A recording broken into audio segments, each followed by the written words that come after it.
Namaste, good morning to you.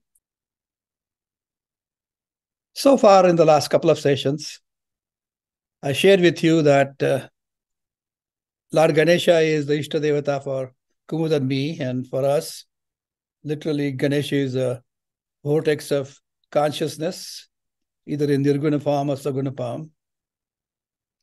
We know that he leads to happiness, he protects us from calamities, and takes our pain and suffering, or you can call it Sukhakarta, Vignaharta, Dukkha Vinashaka. It is not one of the well-recognized Rigvedic deity, but rough reference has been made to it, which written about 1000 BC in Rigveda as Brahmanaspati, master of the groups.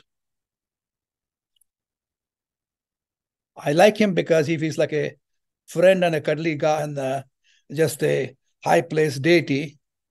And I know he forgives anyone's mistakes, but certainly does not like anybody hurting one another. As we studied, it was written by the sage Atharvana, and his name means one with a steady vision who does not oscillate. So far, we studied as a group importance of 108. We went into depth about meaning of Om and discussing from just general meaning to Mandukya Karika. We also took time to emphasize what Upanishads really mean. Typically, we always learn Upanishad means you learn at the feet of the teacher, Upanishad, sitting down and at the feet.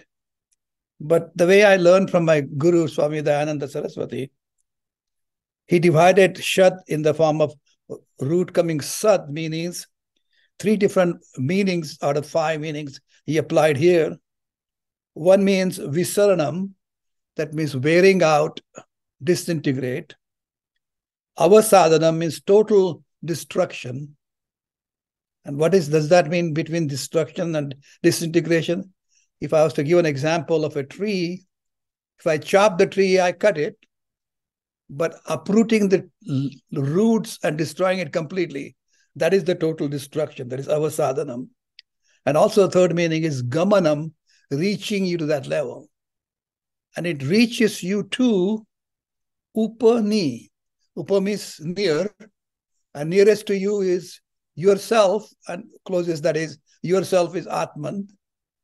And ni means nishchit jnanam.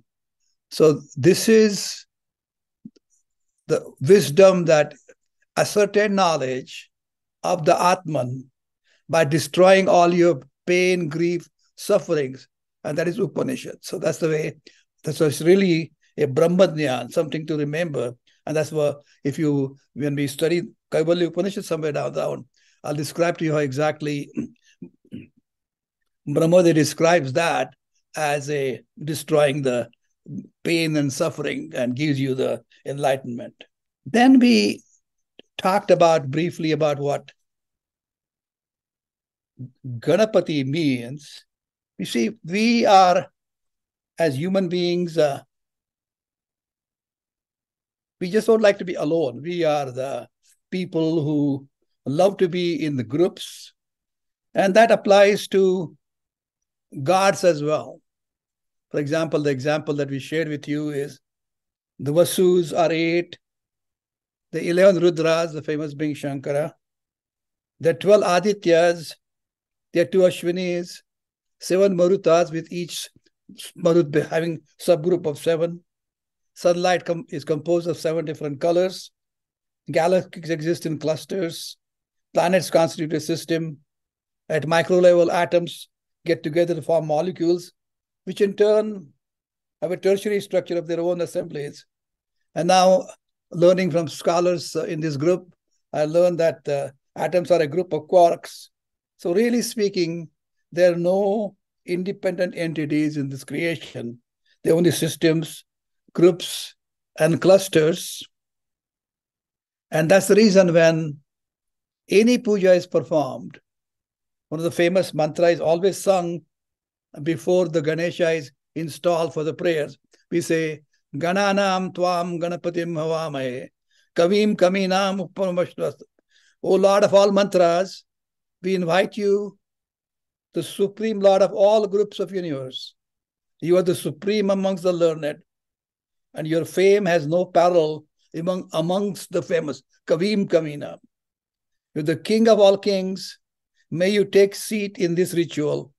Listen to the econiums, that means tributes and praises sung by us, and bestow upon us all kinds of wealth, most importantly, the spiritual wealth, with your power and wisdom. That's the typical prayer that we do before any puja is performed.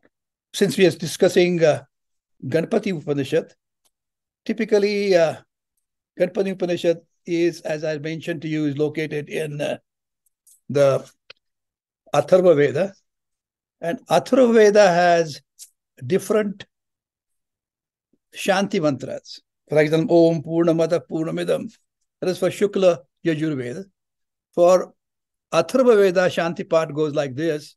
In Shanti part, Shanti mantras are Om Badram Karnevi Shunuyama Deva Badram Pashyemakshapi Yajetraha Sirairangai Sushtamasa Tunumi Yashema Deva Hitam Yadayu Om Swastina Indro Vruddhashrava Swastina Pusha Vishwaveda Swastina Staksho Arishtanemi Swastino Bhuraspati Datu Om Shantish Shantish Shantihi.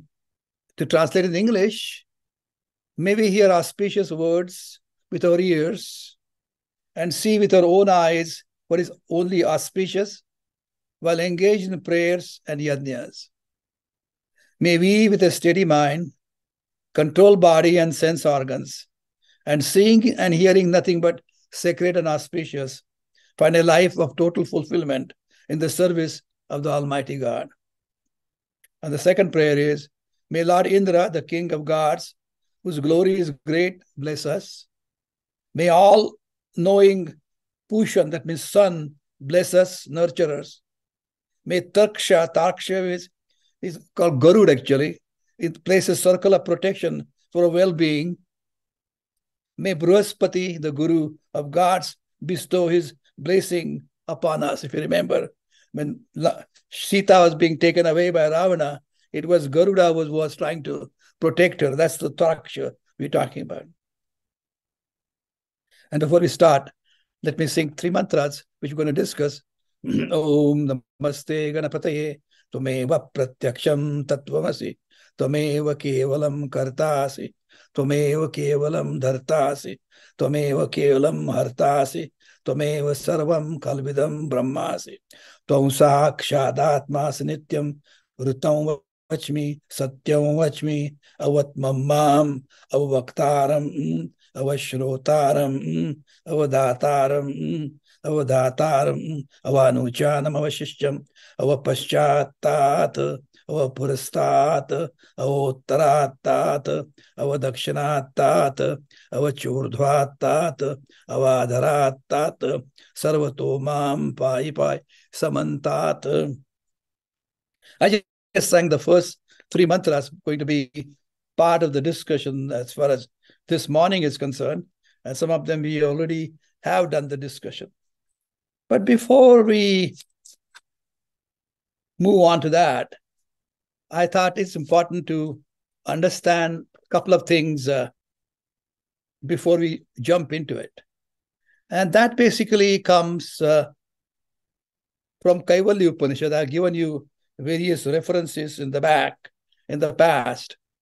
But before I get to that, you see, in the beginning of that Upanishad,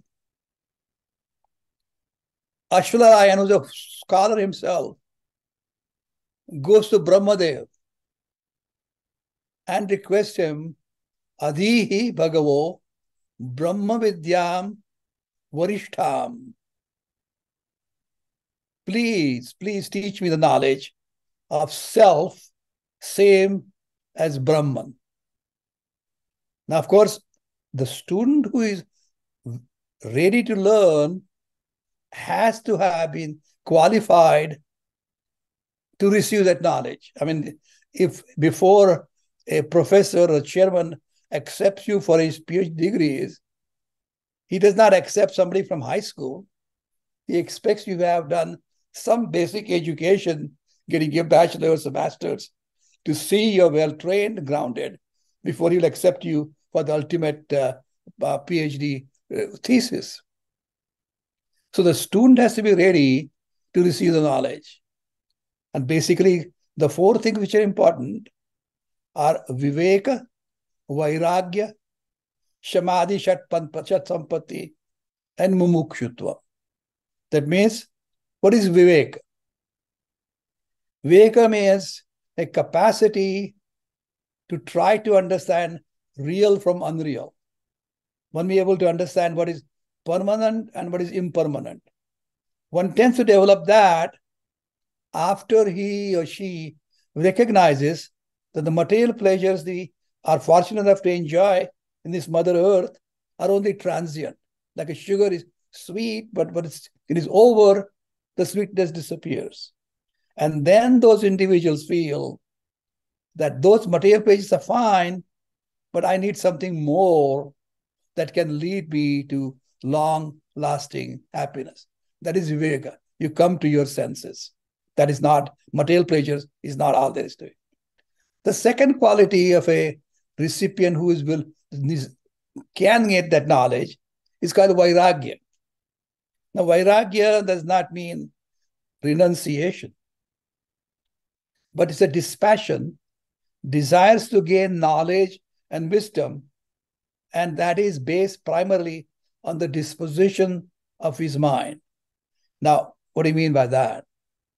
Now, if one's mind is predominantly rajas in nature, one desires for pleasures, enjoyment, achievements, accomplishments, etc.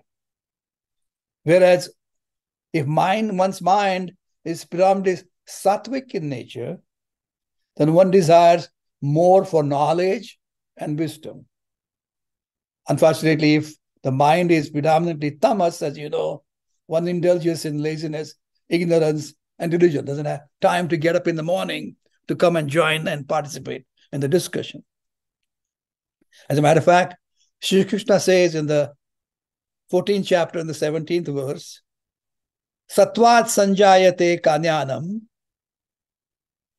rajaso lobha evacha, pramada moho tamaso, bhato bhavato jnanam evacha. So if you develop by experience, life experiences, more of a sattvic quality, then your mind is willing to learn, and that's when you approach the teacher. And Samadhi Shatpasampati is Shama, Dhamma, Parama, Titiksha, Shraddha, Samadhana. When I discuss Tattva Bodha, I'll teach you about it. And finally, Mumukshutvam. This is intense desire for liberation from longings. That means I want to be better, I want to be thin, I want to be tall, I want to be fair, I want this, I want that. That is longing. And away from the cycles of birth and death. And that is by, once you understand and gain the knowledge as to who you really are, you conquer the death while you're alive.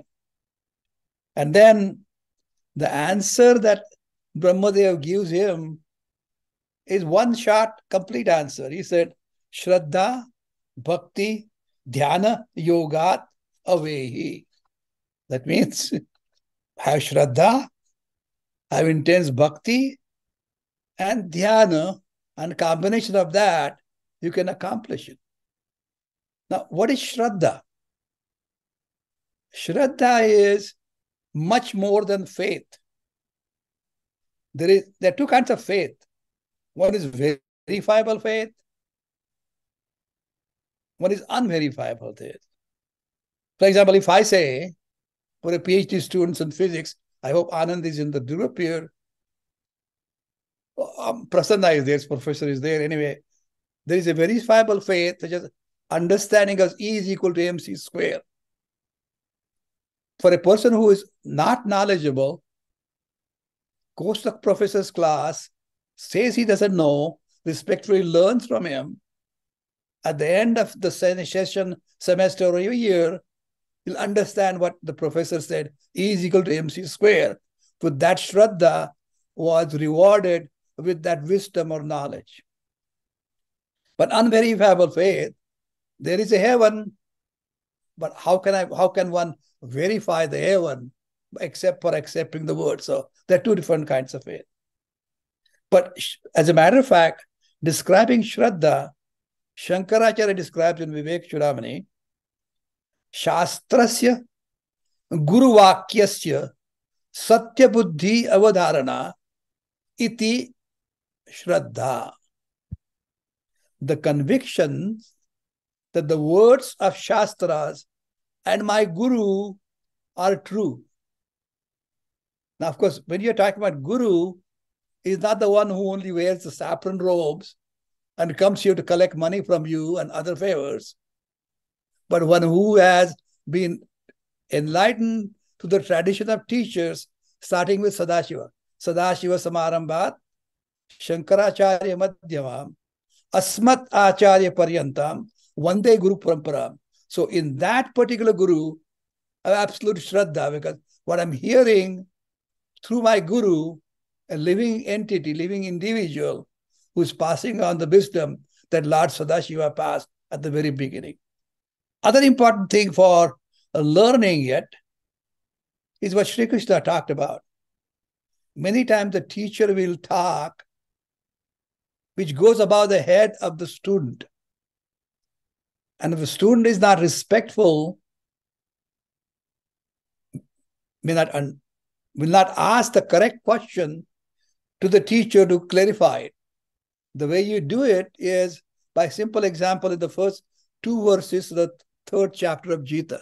Shikha says, Jayasi chet karmanaste, Arjuna says, Mata buddhir janardana, tatkim karmani ghore mam, niyojesi keshava, vyamishrevena vakyena, buddhim mohayasiva me, tadekam vadanishchitya, yena shreyo amapmiyat.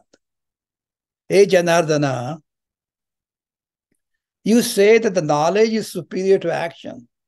And as yet, you're asking me to engage in this terrible act. Your speech is unclear to me. My mind is confused.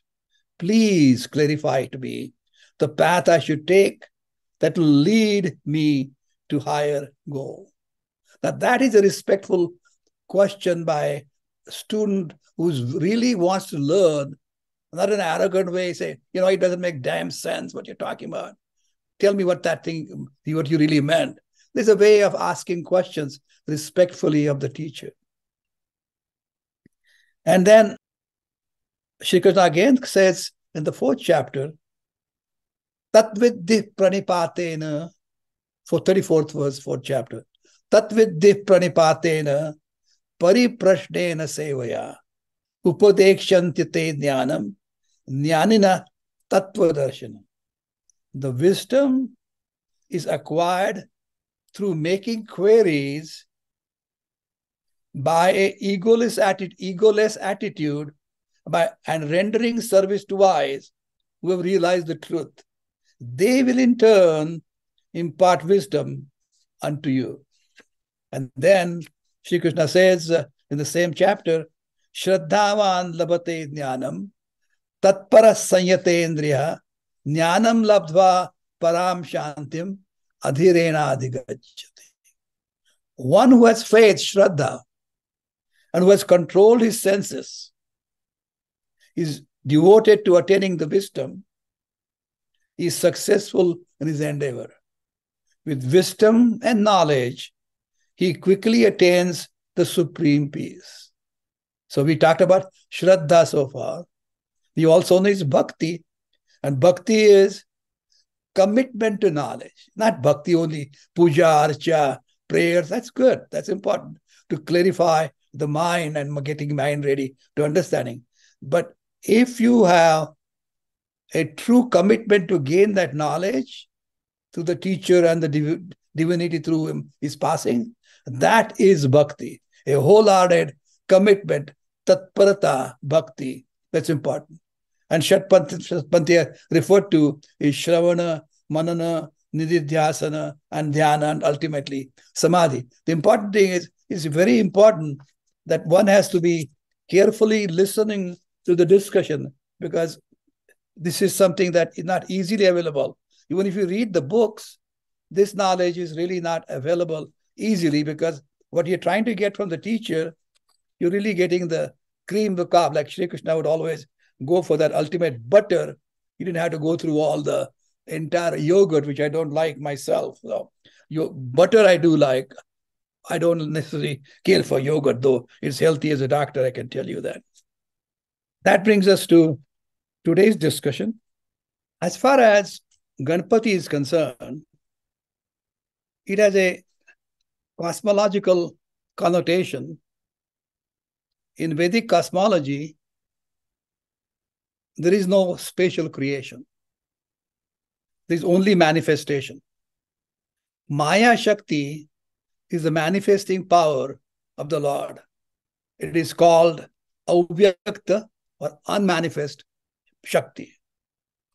Now it manifests as the Mahat or the universal intelligence, which further manifests as a Ahankara, universal ego. The universal ego or Ahankara manifests as 5 subtle elements, which in turn manifest as gross elements. And all these constitute a group. And this group of basic building blocks of the universe has originated directly from Lord and exists in God. And here the God that we are studying is Ganapati. And we said, Tvameva pratyaksham tattvam asi. Tvam eva pratyaksham tattvam asi. You alone are the reality manifest before us as the universe. Now, tattvam means reality. And what appears real to senses and the mind may not be real. Now, reality is defined as an existence that is not affected or influenced by time. It means that it cannot be negated in any of the 3 periods of time, past, present, and the future. Satyam is trikala baditam iti satyam. The typical example that is given in Vedas is that pot, a earthen pot, cannot be considered as real since it did not exist before a particular time and will not be there after I break it. So pot is really simply clay. So clay alone, obtaining in a particular spatial configuration for a length of time, is then viewed by each one of us as a pot. So pot is considered as unreal or mithya. With reference to pot, clay alone is real, satyam. Now only related to pot, okay, I'm just giving one example. Now tattvam is also defined as anaropita akaram, anaropita akaram. It means that reality that is not limited to akara, not related by a form, which is only a superimposition. There's a universe, nothing but so many names and forms are superimposed on the underlying reality of God, underlying reality of existence, that is God, absolute, and that is Brahman. That Brahman is worshipped here in this Upanishad as Ganapati. Tameva pratyaksham brahmasi. Though Brahman is, as reality, is beyond the scope of sense organs, that means just perception, and mind through inference, with his glory and manifest before us in the form of this universe. So when you are talking about Ganapati, I did the puja this morning. Ganesha was, of course, there. But through Ganesha, you have to recognize you're worshiping the entire universe. So whatever direction we look at, that a direction is totally ablaze with nothing but divinity. Glorious mantra from Mundaka Upanishad states whatever is in front is immortal Brahman. Brahman alone is at the back. Brahman is to my right, Brahman is to my left. Brahman pervades above and below. This universe is nothing but Brahman. It says, Brahma Vedam Amrutam Purastata Brahma Paschat Brahma Dakshinascha Doshotrena Brahma Brahma Idam Vishwamidam Varishtam. So when we view the word of names and form as real, there is plenty of scope for each one of us to foster likes and dislikes, which you do change from time to time. Sometimes I like this, but after a little while I like something else. But the moment that we realize, like this morning for some of us, through proper understanding that underlying reality of this universe, of names and forms, shades and colors, is nothing but same single Brahman, all the likes and dislikes disappear. Because everything that we are seeing with us, around us, in front of us and behind us, above us, below us, is nothing but Brahman. So once you gain that knowledge, once you understand, realize it, over a period of time becomes second nature of yours, that ignorance which was fogging your mind will gradually disappear as it disappeared this morning from the lake in front of my house. So that ignorance clouds our understanding, but in the knowledge, the brightness, the light of knowledge, that fog of ignorance disappears. And then we start realizing, as Yajnavalkya said in Ishavasyam, Ishavasyam idam sarvam yat kinchat jagatyam jagat. So as my teacher always taught me, when the people criticize Hindus have so many gods, we have one god, two god, 10 god. He always said, Hindus don't have many gods. Hindus don't have even one god. For Hindus, there is nothing but God. So basically everything is Brahman. So what we are doing, Pratyaksham Tattvam that we are studying in the first verse here, we are analyzing Pratyaksham Tattvam in reference to the outside world. So Adi Bhautik, that is the outside world, while doing analysis of Adhyatmic analysis. So in the context of body, mind, and sense complex. So Pratyaksham is Pratyaksham. With reference, it's not only eyes, Pratyaksham, but what it means in this verse is with reference to every sense organ.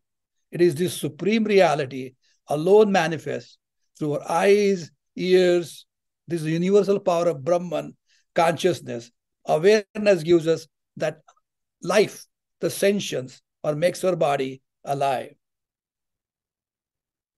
Now, each one of us tends to say that these eyes are mine, I got my cataract surgery done, I'm going to get it done, other different eye too, is related, grounded, rooted into ignorance.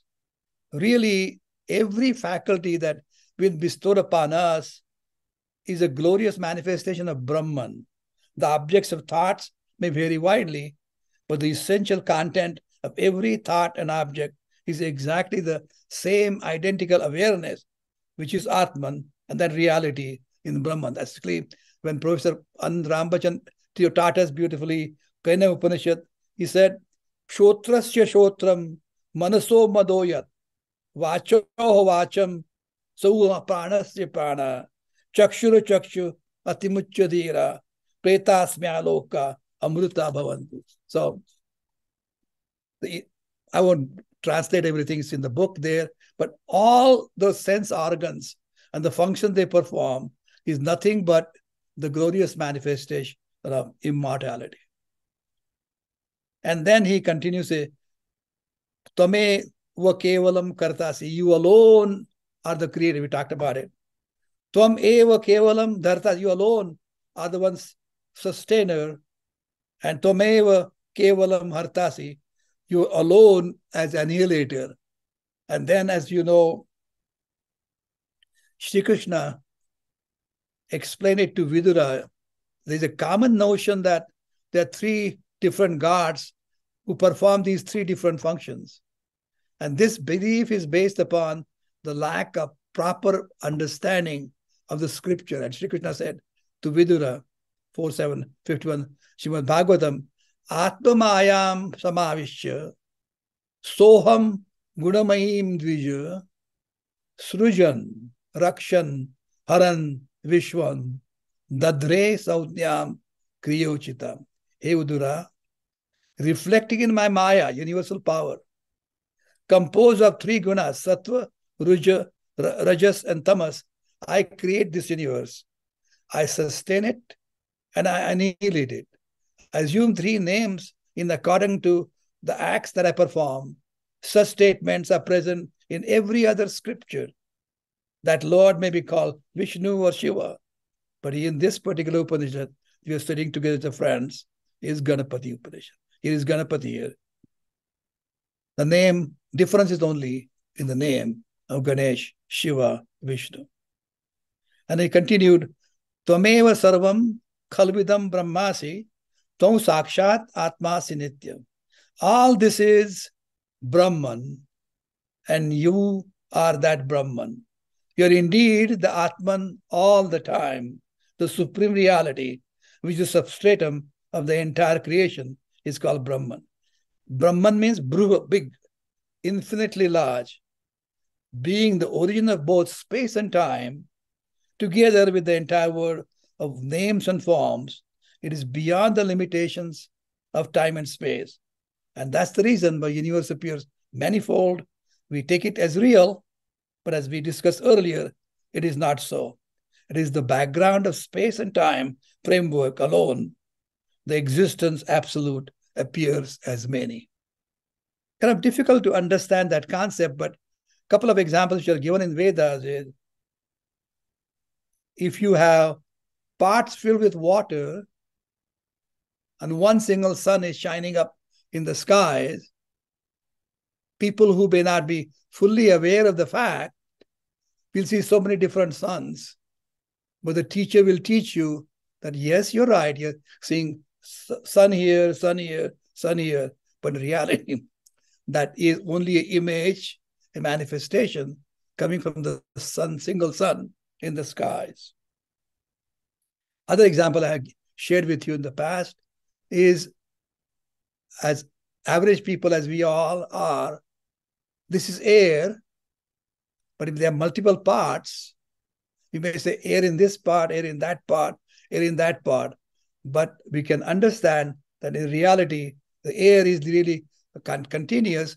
It seems to take a dip into the part. The same way the divinity which pervades all through the entire universe in the forms and shapes dips through each one of us, made up of 5 different material elements, and gives us ascension. But the divinity in each one of us is exactly the same single divinity that goes through each and every one. And she says here, Khalu idam brahmasi. Ganpati, you are nothing else but Brahman. So he is saying the entire universe, despite all its variety and diversity, is nothing but permutations and combination of these 5 different elements: Prithvi, Aap, Tej, Vayu, Akash. Basically, the earth, the water, fire, wind, and space. And some of them, as you know, organic, gives us life in sentient. And some of them remain as dormant inorganic, but they are not sentient as yet. So universe, as you know, is reduced to these 5 basic elements. And that is the first step for each one of us towards realization of the supreme reality. These 5 elements in their turn are the same existence absolute, merely with a different name and form. Thus, earth is the grossest manifestation of the existence, while the space is the subtlest. And the other 3, Aap, Tej, and Vayu, are in between. So space, basically like a Brahman, is kind of tapered to give rise to appearance of the 5 great elements. So thus, in the vision of the enlightened sages, the entire universe is reduced to the non-dual eternal existence, absolute, the Brahman, and this vision, we are integral part of it, is the Satvidya. So you understand that each one of us is an integral part of that Brahman. So that is the existence giving us an understanding that we are Sat, we exist. Because that is the understanding of how we are Sat, because we are part of the universal Brahman, form in different form, Prithvi, Ap, Tej, Vayu, and Akash. All these elements are integral part, and they exist in different percentages in each one of us, but basically part of the Sat Vidya. Having resolved the universe into Lord, we need to proceed similarly towards the individual to complete the journey to go and understand the ultimate reality. So my body has an existence in the sense organs. The body is perceived as a result of integration of all sensation caused by 5 different sense organs. And all these sense organs have their existence in my mind, because all the sensory perceptions go in the central evaluation section, mind. Mind in turn exists into ego, and ego exists in the awareness or the Atman. So we're talking about how the Satvidya going through the various sense organs, perception, the mind, intellect, and ultimately the ego, ahankara. And ahankara is basically Mahat Ahankara, and that is the coming from Brahman, Atman. Now, these limitations of the ego are superimposed on the limitless awareness. For example, we know how small the atom is. But in the mind, because we know this atom, since we know something and becomes an object of our mind, we know that our mind is subtler than the atom, is able to understand what Atma is. By knowing what atom is, atom became the object of the mind, so our mind becomes subtler, we know, is subtler than even atom. The same thing applies to computer. The computer is, my mind recognizes computer, I'm using the computer with the privilege of communicating with you. So my mind becomes superior to computer. The ego is superior to mind. And because ego that wields the mind as an instrument for knowing the things of the world, the ego in turns is like a whirlpool of the limitless awareness. Once you come to realize that that awareness is part and parcel of the universal awareness, Mahat, Ahankar, then understands the kind of humility that one needs. So in a way, ego is the child of awareness. And the real pity is this child, Ahankar that we have, due to the ignorance of our true identity, overshadows his parents and universe and starts thinking, aha, I'm the one who did it. I'm the karta. This body, I'm the one who's bhokta. So when you start thinking I'm the doer, I'm the enjoyer, then you don't have full understanding. But you understand what you have discussed this morning so far. You realize that kartrutva and bhoktrutva is not you who's doing it. It's happening through you. I had a privilege to communicate with one of the members, hopefully you are on the line, that doer and enjoyer is God himself, and we are the lucky participant through the divinity. And that knowledge, that awareness becomes the chit. So that is the chit vidya. So we talked about existence through 5 different elements, and with the knowledge as to who the doer is, who the enjoyer is, that is the understanding, aware knowledge that becomes the chit vidya. So final truth of Ananda, because you realize if you live in that particular spirit, you'll find so much of peace and happiness. The third part can derive the way I try to explain to you this morning can derive it through Satvidya or Chatvidya. And then you ultimately, you understand how infinitely happy you are. You understand what is happening, whatever may be painful, uncomfortable, but you know it's only transient. Then that pain goes away, becomes less, gradually understand, totally goes away. So that you got to understand all the three different. And then he goes on to say, Rutam vachmi, Satyam vachmi. It's funny. That means I declare that you're Rutam, I declare you're Satyam. It's basically announcing, this is true. I'm taking, wow. Now, Rutam and Satyam is the same. His meaning is exactly truth.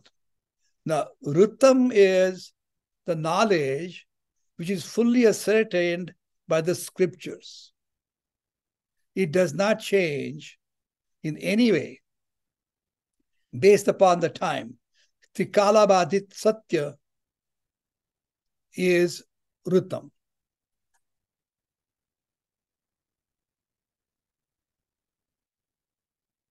The Kalabadit truth is Rutam. Let me repeat it. Trikalabadit Rutam, which never changes, is Rutam. The Satya is also truth, but is expressed through the words and actions which base upon Desha Kala Paristhiti, location where you are, the times that you're living, and situation or circumstances under which you are discussing that truth. You can use that term for that as Parimarthik Satya, based upon the local laws and customs, peculiar situations and circumstances, and most importantly, in the best overall interest of the society. Dr. Sane gave the example. What do you mean by that? As a matter of fact, I'll refer to the story that Lord Sri Krishna told in Mahabharata about the sage Kaushik. Person I will certainly remember, we have discussed it together many times.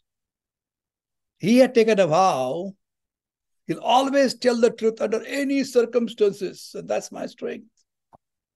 And as usual, everybody in the community knew that he will never tell a lie. So people came to him for different things, and he was always truthful. When a couple of people came asking for his shelter, saying that these rascals are chasing us with their knife. At that time, there were no guns in the story. We're going to hide behind the bushes here, so don't tell them where we are. He's going to tell promise. When those rascals came with their knives in their hand, asking the same sage Kaushik, where did those two people go? Oh, Kaushik was, oh yeah, I'll never tell a lie. They are sitting right there. That's what he just told me. Of course, they met unfortunate results of that, his truthfulness, and for which Kaushik had to face the consequences of his truthfulness. So this is important to understand Rutam and Satyam. Parimarthik Satya is very important. Now, what you would have done, I would tell that story many times. By the way, this is the 40th year of the camp. We celebrated this year. Would tell the story and halfway stop. What would you do? And of course, children will come up with different answers.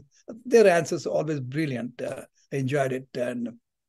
But the correct answer, if somebody was to ask me then, what would you do, Dr. Sane? I'll be nonplussed for a moment, but my answer will be yes. I'll tell those guys lie, so these people will be protected, and then try to ask for penance and forgiveness for telling the lie, even though my vows of truthfulness. But I was saving the lives of those people. To me, the truthfulness is a universal truth, universal value. But saving life of somebody is also a universal value, and that trumps the value of truthfulness. So anyway, that's going to a personal thing, but that's the point is there is a Rutam Vachmi and Satyam Vachmi. And he's talking about Ganapati here, you're not only Satyam, but you also Ruttam will never change under any circumstances. So, as a matter of fact, Lord Ganesha, I'm going to stop now, open for questions and answer. Shankaracharya, at that time, there's a tremendous fight going on in the community. What particular deity to pray to, who not to. If I pray to Shiva, I'm not going to Shiva to Vishnu, all that kind of stuff. So he established 5 different deities that every person should have in the altar when they're praying. And those 5 things include Lord Ganesha too, in case everybody is interested. Vishnu, Shiva, Ganapati, nothing happens with us, Devi, and finally Lord's son, Aditya. So these are the Panchayatana. Without the sun, we cannot sustain. Without the energy, we cannot survive. And without the presence of Vishnu, Shiva, and of course the smartest guy, the most brilliant of the deities, Ganesha, is also the 5th deity. I'm going to stop here. I'm sorry, it's a little concentrated stuff this morning, but it was very, very important to study it together. But I'm open to any questions. Thank you. I just want to make a comment. Sure, please. That Viveka and Vairagya kind of go hand in hand. There is no clear demarcation between a Viveki and a Vairagi. A Viveki is a Vairagi, Vairagi is a Viveki. So you have to, there's no sharp distinction between the two. The second point is, you talked about Om, you talked about Gam Ganapati Namaha. All of these are mantras that we should use with Shraddha and Bhakti. It is said the Guru imparts a mantra to the student at the end of the classes based on the internal development of the student. And the student is supposed to chant that mantra according to rules with Shraddha and Bhakti. And so what is mantra? Mananat trayate iti mantraha. That which protects by being meditated upon. Mananat means meditation. Trayate means protection. So for those of us who are not privileged to have a guru to give a mantra, you have given us many mantras. Om is a mantra. Gam Ganapati Namah is a mantra. Om Namah Shivaya is a mantra. Sri Rama Jaya Rama Jaya Jaya Rama is a mantra. So many mantras you have given. But in all of these, I have found, I've tested all of those mantras. I found that Om Gam Ganapati Namaha, keep on chanting it. It provides a calmness to the mind, which is Shama. Because we already know, we have emphasized so many times, Shama, Dhamma, Uparati, Titiksha, Shraddha, Shanta. We have said all of those things, but we need to keep in mind that you must have faith. So if you don't have faith, then it won't work. If you don't have bhakti, it won't work. Simply a mechanical thing, it won't work. You may as well drink a few glasses of whiskey rather than this. But I found that Gam Ganapati Namaha is something that I like. It suits my personality. There could be other mantras I could chant, but I haven't tried them. So I hope if I had a guru, he would have blessed me with Om Gam Ganapati Namaha. That's an important point to think about. How do you develop the Shraddha is not easy. Because if the doctor tells you, take this pill, your pain will go away, and you do, and the pain goes away, you have some Shraddha. The next time he says something, you have more Shraddha. You can build up your Shraddha. But in this particular case, where you're chanting the mantra of your Ishtadevata, how to develop the Shraddha is not easy because you don't see the result right away. If I could see the result right away, oh God, let me ask you this favor. You grant me this wish. Then I will know I have complete faith in you. But that doesn't happen. That doesn't happen. So the question is, where do you begin to develop this Shraddha? Repeat the last line. Where do you begin to develop this Shraddha? Mm-hmm. Because you made a point that Shraddha is very important, and I agree. But my struggle is, where do you start to develop this Shraddha? Very good Because question. if Very the good. Guru has told me, then I believe in the Guru. So what do I do? Okay. I'll tell you a simple example. When you are a youngster and you don't have the knowledge or expertise to swim, you're in a swimming pool, your mother or father standing there in the water, and they tell you that, Prasanna, just jump. I know you don't know how to swim, but I'm here. Then you know that parents, your father says, your father, you have full faith in your father, Shraddha. You devote it to your parents. Without thinking anymore, you plunge into water. You don't know how to swim. You have heard about people drowning in water. You're afraid of water, as I was a youngster, but you jump because you have Shraddha in your parents. That is a leap of faith, we call it.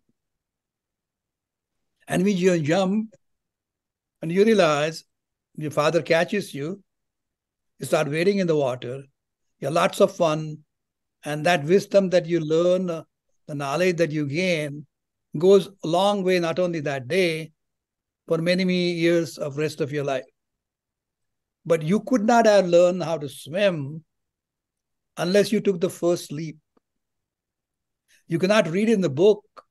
You can read all different things and practice in your bed, but that's not going to give you the practical knowledge or wisdom to swim fluently, beautifully in the water. But that particular jump itself is your Shraddha in the person that you have trust in, faith in. There's no closest to you than your father or mother, if you're lucky, as you were. So that is Shraddha. When you're taking it, yes, you're right. You're taking a blind faith. You're jumping in. I mean, I don't need to remind you about how much faith you had in me when I gave you a medicine to prevent your headache, remember? Oh, yeah. But you had complete faith in me at that time. And I was not telling you the whole truth, but I knew that why your pain was. And based upon my medical judgment, I gave you a certain medication. And it worked, didn't it? Of course. But the point is, but without gaining that, having that trust and taking that leap, you don't accomplish the ultimate goal. So you never can buy it, go to Costco or Cubs or something and buy some particular good, and then, yeah, that is going to give you a certain result. It has to have a leap of faith, as we call it. But then you have to be very careful as to what particular person's advice you take to jump into it. So that is something when you have somebody where words seem to come, make sense to you. It takes time before you develop a Shraddha into any individual before you do it. And if any person is asking you any money or favor to teach you, what am I telling you this? You gave a nice presentation last year about what the values of Guru are. So I don't need to tell you what the important values the Guru has to have. So I think that's the way to do it. So that's how you have the Shraddha. Does that answer your questions? Yeah. Jump in. Okay. Okay. I Thank have I- already jumped in. you. Good. Yes, Yeah, Nancy. I'm on my way to the temple. That's why I'm dressed like this. Okay, I know. Bhumi Pujan kar, Bhumi Pujan kar. Bhumi Pujam, right. Anyway, first, let me start by saying happy birthday to you, Dr. Sane. I think it's belated, but anyway. That's okay. Yeah. And beautiful discussion. I did, as Dr. Kumar said, Vivek and Vairagya are kind of almost the same, or if you can't be one without the other, etc. But I missed the third one. I know the fourth one is Mumuksha that you mentioned. What was that third one that I didn't take down in my notes? I'll send you the Shama, Dhamma, Uparama, Titiksha, Okay, all those, and Samadhana, Shraddha. So okay, these are all all the right. things which come along with it. Yeah, Shamadhi, and Shat, Satpanti, okay, Satpanti. I'll look for the notes and all of that. But you mentioned the two truths, the different kind. One that is absolute. Rutam and Satyam. Yeah. Yeah, Rutam and Satyam. Now, is that something like some of our scriptures that are Shruti and some that are Smruti, kind of related to that? No. I mean, you can always, Rutam and Satyam can be always adjusted to explain the Shruti and Smruti. For example, basically, the Shrutis do not change, because that's the ultimate scripture.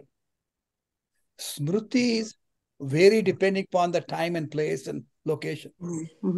So, Parashara Smruti, Yajnavalkya Smruti, Manu Smruti, depending upon the times. So, if you try to write Shashikant Smruti now, it will be totally different than Manu Smruti. I mean, in practical things for this particular time is written in Manu Smruti. So you have to adjust. The truth is the same, but the truth has to be modified according to time, location, and circumstances. Right. So you understand what I mean? Yes. So that is, Smruti is based upon the times. You can call it Satya. And Shruti, which does not change, is Rutam, if you want to use it. Okay. All right. Thank you. That was a great lecture. And I wanted to know, what is then the difference between faith and belief? Is there a difference, or is it? Well, I mean, it depends what you call belief. Faith is, which is kind of, I really don't want to talk about Shraddha and faith. I talk about 15 minutes on that topic. Right. I cannot tell that in 15 seconds. So listen to the thing a couple of times over. I gave you 4 or 5 different scriptures and reference to that. So you have to understand what Shraddha is. Belief is what you hear on internet or what you hear in the newspaper. Somebody is telling you on the gossip. That is belief. Okay. That.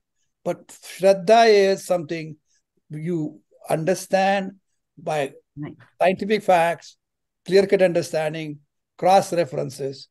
That is something. And besides, if you don't have that trust and faith in some entity you're referring to, your understanding that subject matter is zilch. Right. Yeah, because for you, it's not valuable. Right. So if you want to listen to somebody, without Shraddha, it goes through one ear, comes out from the other one ear. So Shraddha is that, listen to the commentary this morning carefully. Okay. Thank you. Any questions or comments, guys? Dr. Sane, I think it was very good for someone trying to understand the reality of the universe, like studying the quantum physics. This is, I'm a dumb doctor talking about quantum physics. Yes. So it's like, the basis of everything is those, the small material, which is kind of a Brahman, or that's the, those basic elements are the same. So whole universe is made of the same thing. Yeah. And we also state that, but the consciousness and the material, that is something that is... I know I heard that you always struggle with that. You see, remember, all of us, living and non-living things, organic and inorganic, have the divinity in them.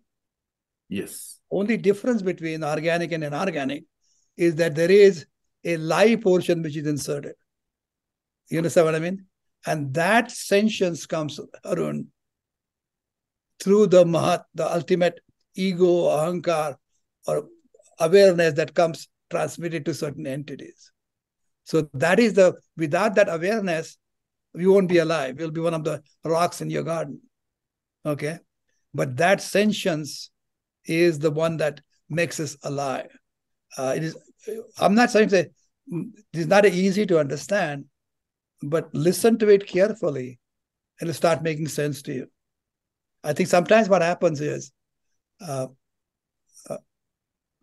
our mind, the way we've been brought up since young age, is primarily scientifically oriented.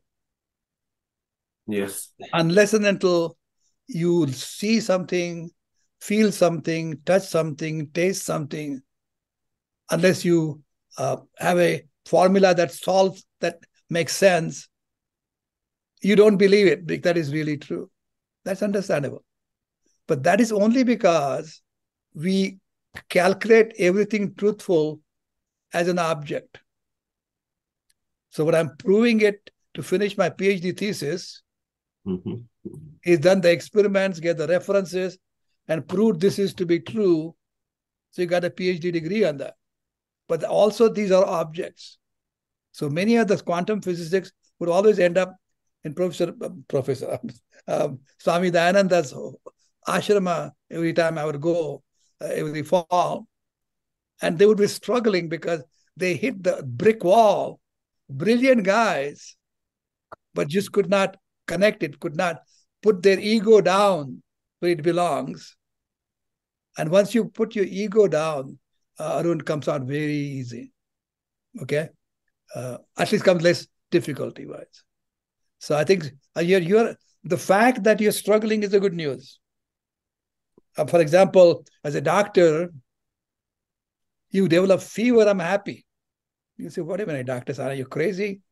That means your body is able to react to those bacteria. You see what I mean? If your body was not to develop fever, I would be worried about you. And that happens with the people who are losing their immunity at the older age, like my age, So it's important to have a reaction of not understanding, struggling. But the key is keep the struggle on.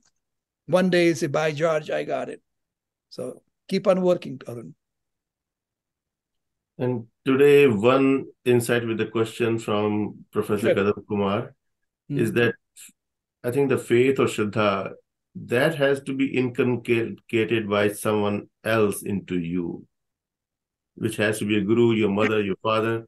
Otherwise, it doesn't come automatically, right? But I know. But the thing is, you get to know people after some time. And somebody you recognize as person I started before is he or she is not asking anything out of you. So there's not a selfishness motive for that person to teach you. You see what I mean? Then you say that makes sense. Let me follow it for a while. But after a little while, you should be able to fly on your own. You understand what I mean? After a little while, you should be able to understand it on yourself. So